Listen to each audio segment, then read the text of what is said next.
Welcome to this class, Great Minds. So, in my previous class, I talked about the types of motion, where we discussed the 5 different types of motion, ranging from rectilinear or linear or translational motion. We have the oscillatory or vibratory or periodic or harmonic motion. Then we have the rotational motion, we have the circular motion, and finally we have the random motion. So in that class, I talked about the periodic motion and described the 3 different types of a periodic motion, which ranges from the simple harmonic motion, the damped oscillations, and the what? Forced oscillations. So in today's class, we'll be looking at the damped oscillations, and I'll also be making reference to the simple harmonic motion in order to expound the understanding on this very topic. Unlike in the simple harmonic motion, in the damped oscillations, the amplitude of the oscillatory body does not remain constant. For instance, if this is a body undergoing a simple harmonic motion, the body will spin. This are the amplitudes. The body will spin.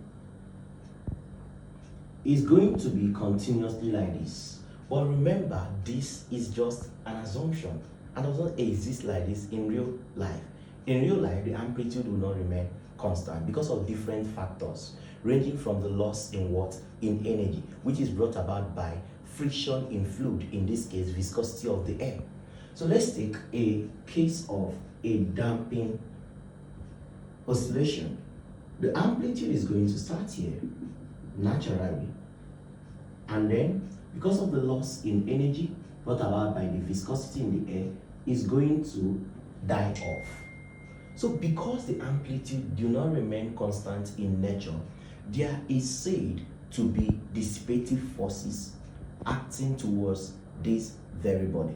And remember from the simple harmonic motion equation, where I told you guys that a body undergoing a simple harmonic motion, that the restoring force is directly proportional to the displacement of the body, where I brought in the proportionality constant to be equal to kx in the negative direction. So making this the subject, our force is mass times acceleration to be equal to minus kx, meaning that ma plus kx is equal to 0. And please, for this class, we are always going to take our acceleration to be second derivative, okay? And that is going to be double prime, while our velocity is going to be the first derivative, and that is going to be what? A single prime. So in this case now, we're having m. What is acceleration? D square x over dt squared plus kx equal to 0. And that now becomes m double prime plus kx equal to 0. This is called the equation of simple harmonic motion. So let's look at the damped oscillations. In the damped oscillations now, we are now having a new added force called the dissipative force. Okay, we're having a new added force called the dissipative force, which is brought about by the loss in energy. So in this case, for the damped oscillations, the total sum of force present are the dissipative force and the restoring force of the simple harmonic oscillation. So let's sum it up. What is the sum of forces? Is mass times acceleration. The dissipative force is directly proportional to the velocity, but acts also in an opposite direction, right? So when we bring in the proportionality constant, we have it minus bv, where the b is called the strength of the damping force. Note this. So moving ahead, our Fd is minus Bv plus, while the restoring force is what? Minus Kx. So together we have Ma. Move them over to this place. We have minus Bv minus Kx to be equal to 0. And from what we've seen so far, acceleration is second derivative, while velocity is the first derivative, minus kx, because when they move over to this side, they all become what? Positive, all equal to 0. So changing them to the representations in in calculus, we have our m, second bar plus bx bar plus kx to the equal to 0. This is called the equation of damped oscillations. Okay, and also remember from the simple harmonic oscillation that displacement x is equal to a, depending on the direction we are using. You can use cosine, you can use sine function, cos omega t. Okay, in damped oscillations, the amplitude do not remain constant, right? There is said to be a decrement, or it gets progressively smaller as a function of time.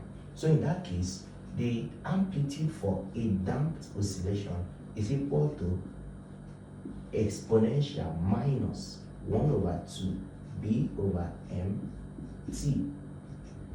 Okay, now I can define these terms. This is called the original or initial amplitude, A naught, while A is now called the final amplitude.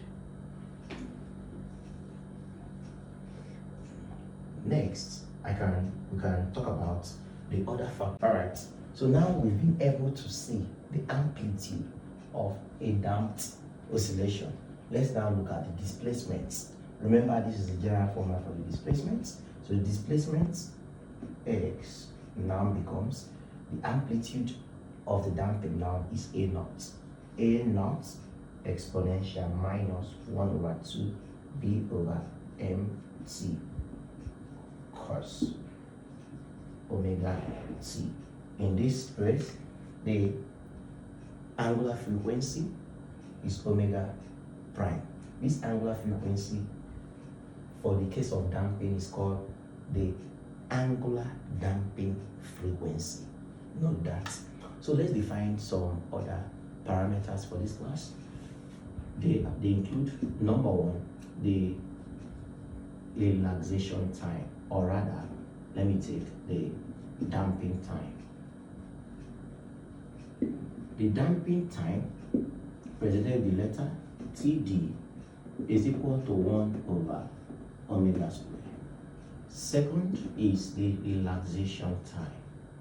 The relaxation time, presented with Tr, is equal to 2 times the damping time. Next is the damping force, which I've shown you guys before to be equals to minus PV. The fourth one is the damping energy. Let me call this the damping force, which is a dissipative force by nature. Then we have the damping energy.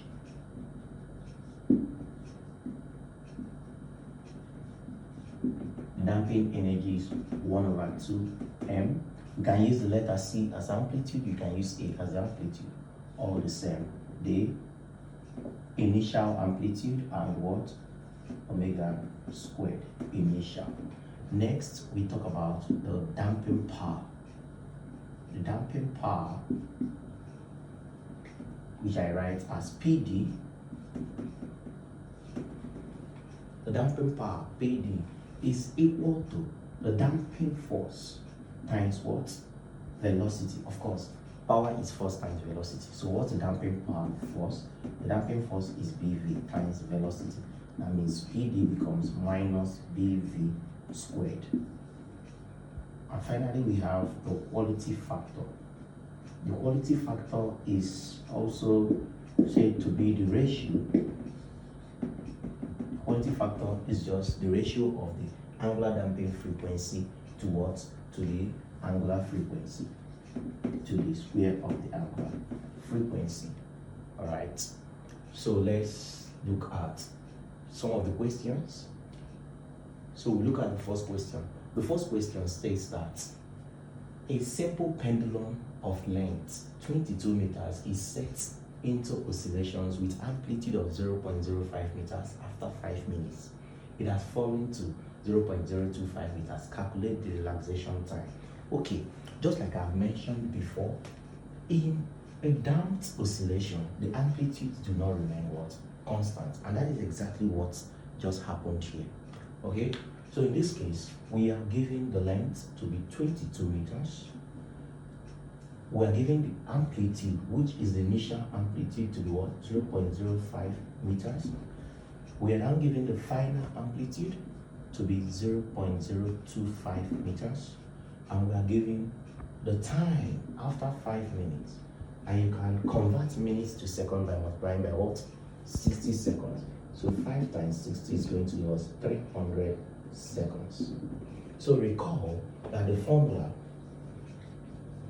that relates the final amplitude to the initial amplitude is given as this. Okay, so the final amplitude from here is 0.025. Then we have the initial to be 0.05 exponential minus, I can bring it out 1 over 2 b over n. What is the time? 300. One can easily cancel this and get 150.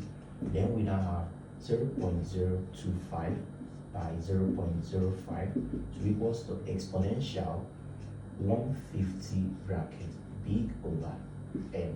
Remember our minus. Now, to remove the exponential, we take the logarithm of both sides. So when we take the logarithm of both sides, we have ln 0.025 by 0.05, okay, to be equal to minus 150 b over n. So when we divide both sides by the coefficient of the unknown, we now have minus 1 over 150 ln 0.025 by 0.05 to be equal to b over n. And remember, the formula b over n is equals to the damping frequency squared. Don't forget that. So when I take this, I have minus 1 by 150 multiplied by ln 0.025 divided by 0.05. I'll have my b over m, which is equal to omega squared, to be 4.62 exponential minus 3. Okay? So in this case now, the relaxation time, TR, is equal to what? 2, which was shown here, omega squared. So we have 2 over this 4.62 exponential minus 3. So when you take this to your calculator, you are going to be having 432.8 seconds. And that is the answer. Okay, we can check out the next question. The next question states that the equation 3x bar plus 12x bar plus 39x is equal to 0. Now, they've asked you to determine the nature of this oscillation. What type of periodic motion is this? So the options should look like, is it lightly damped? Is it heavily damped? Is it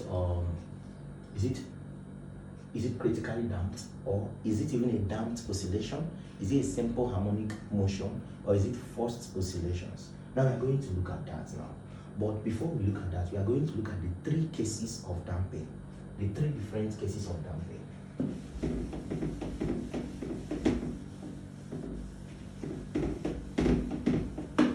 Okay, the 3 cases of damping includes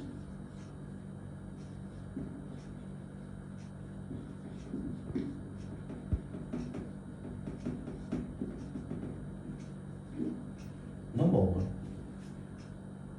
an oscillation can say to be critically damped. Like I've shown in the diagram before, if an oscillation is critically damped, it simply tells you that the motion is dead. The amplitude is 0. So in that case, the strength of the damping force B is equal to 2 root the product of the spring constant and the mass.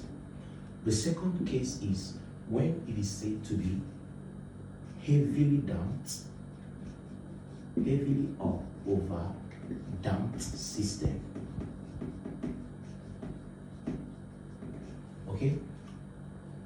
In that case, the strength of the damping force is greater than 2 root, the product of the spring constant and mass. And finally, a system can also be said to be lightly damped or under damped. In such a situation, the strength of the damping force is less than 2 roots, the product of the spring constant and the mass. So let's look at the question in number 2, where they gave us this question: 3x bar plus 12x bar plus 39x equal to 0. Now I'm going to analyze. The first thing is that I can say that by nature, this equation is not simple harmonic oscillation, because there is presence of what is there is presence of B, that is the strength of the damping force. Okay, so by comparison, we have our mx bar plus bx bar plus kx equal to 0. So you can see there is strength of the damping force, so there is presence of a dissipative force in this question. So it's not simple harmonic oscillation. Next, is it forced? No, it is not forced because it is equal to 0. The system died, was not resonate, it was not resurrected again. It not resonates again. So in that case, you can state significantly that this is not what a forced oscillation, because it's equal to 0. Next, what type of damped oscillation is this? What case are we dealing with?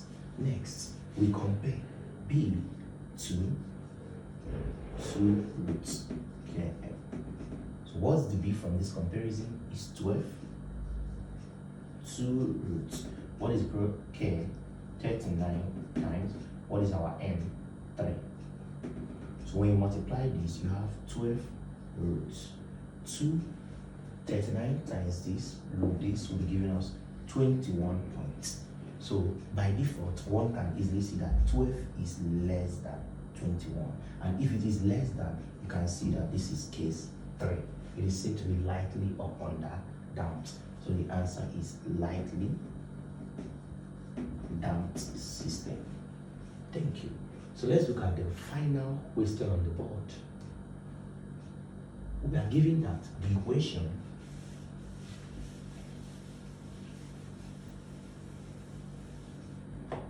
Alright, we are given that the equation of the motion of an oscillation is given as x to be equals to this. Calculate the natural angular frequency. Alright, I am going to establish some relationships if I continue.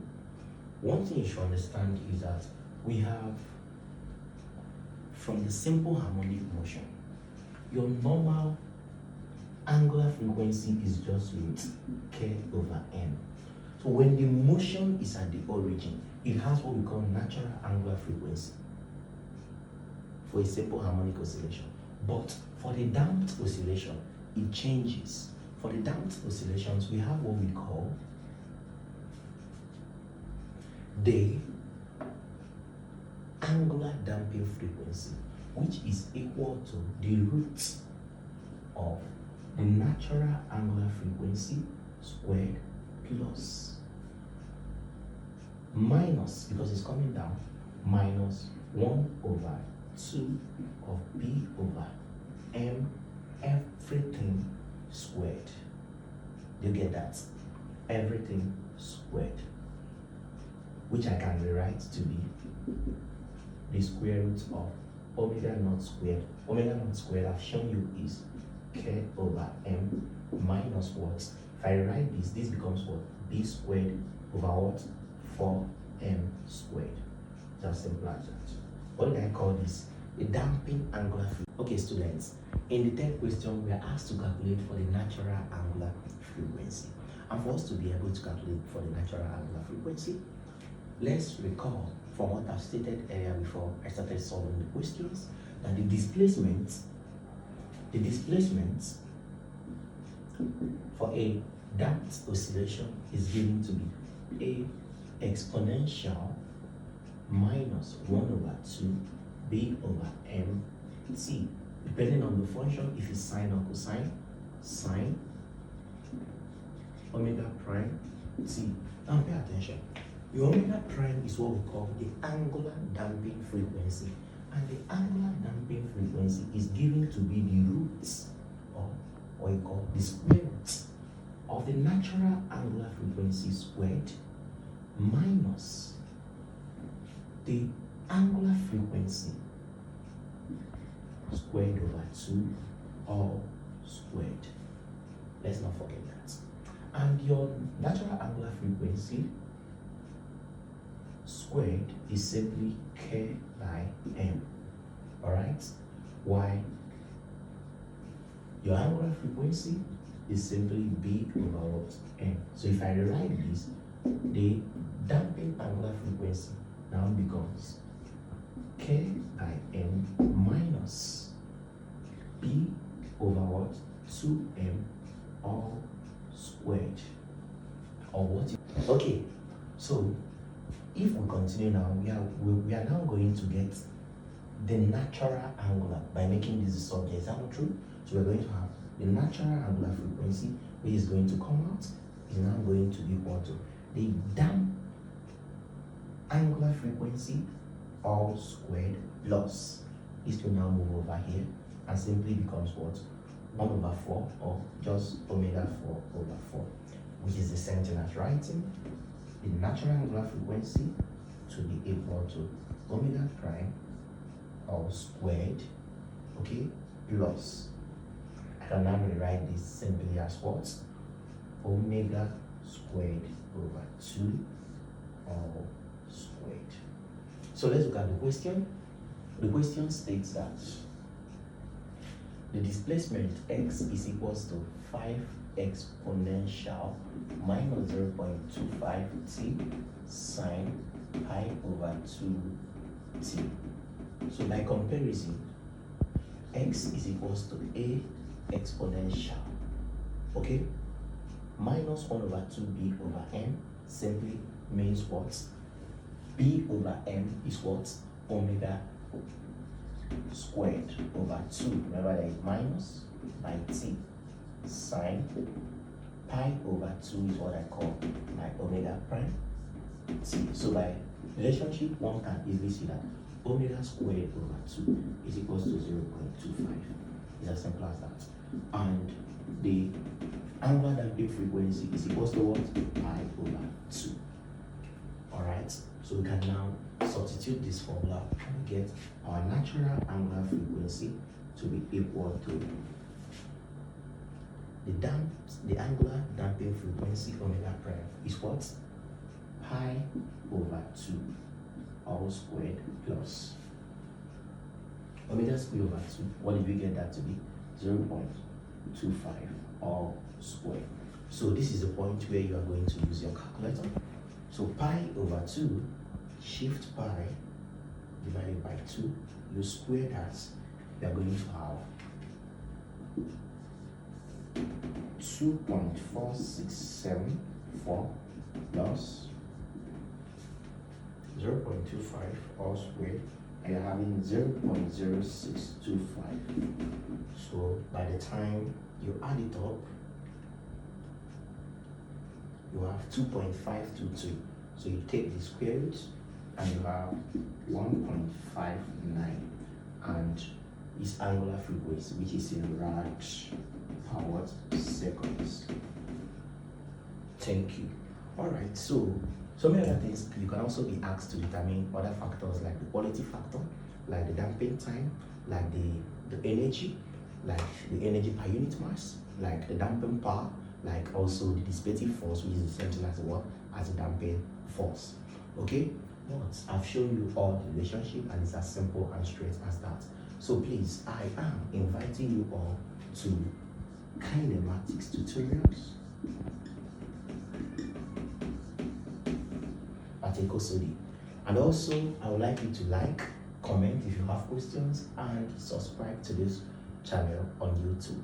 Okay, since we'll also be covering all the topics, all the advanced and O-level topics in physics, chemistry, mathematics, biology, etc. Okay, so I'm also inviting you all to our physical classes and kinematics tutorials located at Ekosodi at Uniben Baggate, University of Benin City, Edo State. Thank you. See you next time.